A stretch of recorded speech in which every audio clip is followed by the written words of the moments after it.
Hey guys, welcome to your KB home. It is muddy. Ben gave us an update, which is awesome. Ben is one of the best sales guys as far as keeping me in the loop as your real estate agent. I do not know why new home salespeople will not keep the real estate agent in the loop. I don't get it. Ben, you're awesome, brother. I get an update every time you guys get an update, so I love him for that. All right, so what's going on today at your house? I am not going through that mud. I would sink up to my waist. Last time I sent you a video, I was cleaning mud off my boots for hours that day. What you've got right now is they have almost completely prepped your lot site to become a foundation. They are ready for concrete to be poured. So what you've got is, if you see the black coating, that's your membrane, as they call it. That is a moisture barrier. It keeps water from the ground, moisture from the ground, being sucked up by the concrete foundation. The concrete's not exactly as porous as a sponge, but it tends to draw water into it, and that's death for your wood floors or for whatever flooring you have if you don't have these moisture barriers. So you're gonna see it actually has water standing on it, and that's an impermeable layer. And then when your concrete's poured, before they put down your flooring, there'll be another layer that water can't get through. So it's kind of sandwiching, it's waterproofing the heck out of it. The wooden forms, those are called form boards. Those guys are set, they're straight up and down, and they keep the cement from flowing out. Okay, the pipes sticking up, they're braced in there, they're locked in with rebar. That is a lot of your sewer pipes or your wastewater pipes.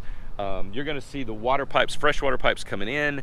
Any kind of things that are embedded down in that cement are going to be structurally stronger, because it's hard for those pipes to get broken when they're in the cement. If you just trench them down, you know, like just right through the dirt can shift and cause those pipes to break easier. So it's actually a really good thing when they're down in there. Now, you see a bunch of red cables. This is a post-tension cable foundation. Those red cables are in a 2x2 grid, and they stick out the end. Let me see if I can get over here and show you. Let's see, I don't know if you can see it, but right there, I'm hoping, there we go. Right there, there's some cable sticking out. They will put, when the foundation's poured and it's dried, they will put nuts basically on there that they can crank down and put tension on those cables, and it pulls the foundation together this way and this way. So your foundation rides like a raft on the ocean, as opposed to if one end of that dirt moves and that you don't have those cables, it'll just break. So that's a really good way to do a foundation for our Texas soils. For anybody watching this that's not from Texas, in Texas it's not a matter of if your dirt moves, it's a matter of when your dirt moves. So we now build foundations to prepare for dirt moving to minimize the impact to that home. All right, so I'm babbling a lot about that, sorry guys. So when they're gonna come in and they're gonna pour, do not worry if it's going to rain on that cement. We just need a window for the guys to be able to walk around and not slip and fall. And we don't want lightning going on, because sometimes the cement brooms they use and the big mixers, and they've got to pull the cement with these rake looking things. Sometimes those have metal handles, and we don't want them out here working in lightning. So Ben's gonna look for a little period of dryness to firm up all this mud around here so it's a safe work site. And then they're gonna want to come in and pour, and then it can rain on it virtually instantly. It's not gonna hurt it. Cement is not harmed by having water on it once it solidifies its outer coat. And remember, cement is an exothermic chemical reaction, right? It's cooking off heat. And a lot of times if you pour a foundation in the summer, you'll see the guys out here with water hose watering it. And that keeps it cool. You want it to cool at a smooth, consistent rate, so it thoroughly cooks and it's a nice homogeneous cement block, and you don't want fissures and cracks in it. Okay.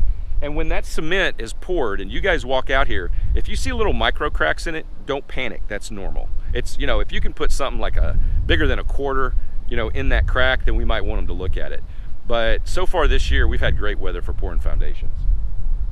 Other than that, that's what we're waiting on. We've got a lot of rain coming in. It just rained out here, and I hopped out of the truck and got your filming done. We're supposed to have more rain this weekend, and then we're supposed to have rain next week. So I don't know when they're gonna get in here and get it poured. They'll do it, but they're gonna have to be watching the weather pretty carefully. All right, other than that, I hope you guys are doing well, and I will catch you guys next week.